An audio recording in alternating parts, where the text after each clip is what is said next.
આવે હો નંદજીનો લાલો કાનુડો તારો આવે હો નંદ લાલો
ભગત હિમ તું હારી નો જાતા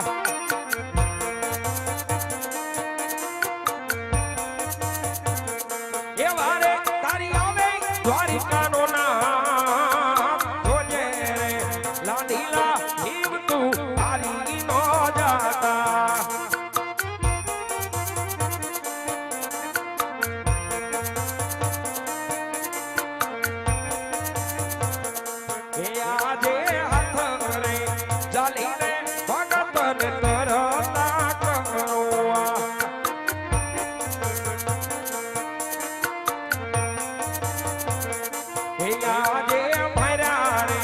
સમંદર હોરાની દ્વારિકા જોવા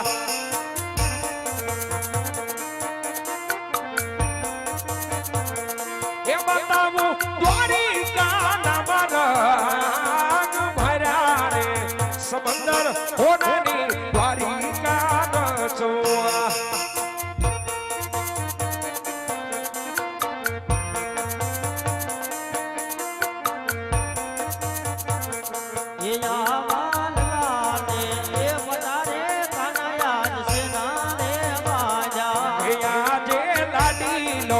ભગત મારો જોને લાના કોરે આવા મને કોણે મારા પ્રભુ મહાન લાને પાટાને વાલા યાદ સે નારે માજા એ મારા છૂટા જારી કેરા એણ માર જારી ના બરબાથી ગમણા તૂટી ગારે અરે આવો પેલો રે એ ગુરે માફ માર કરી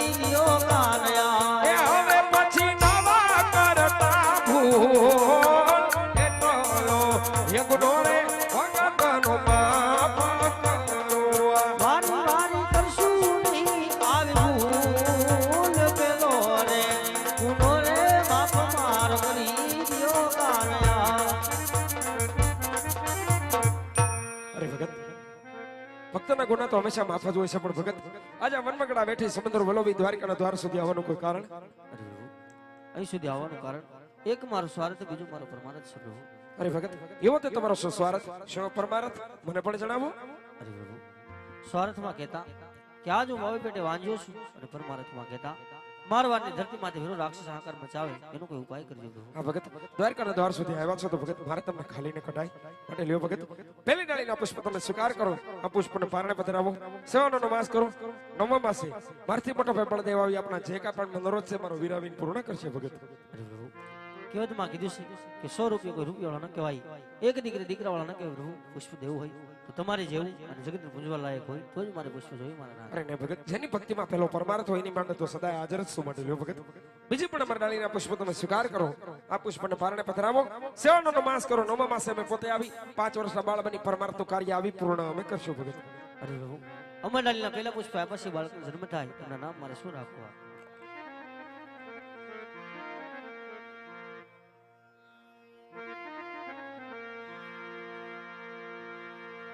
એવા રાખજો રે રાખજો એ વીર મહાદેવ જેવા નામ જો.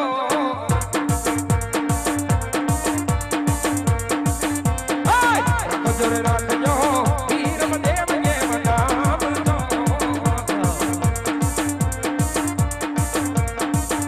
એવા આવીને વાજજાના ભેળના માંગશે.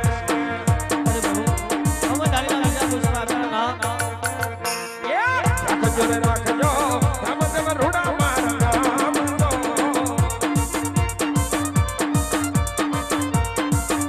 એવા રાખજો રે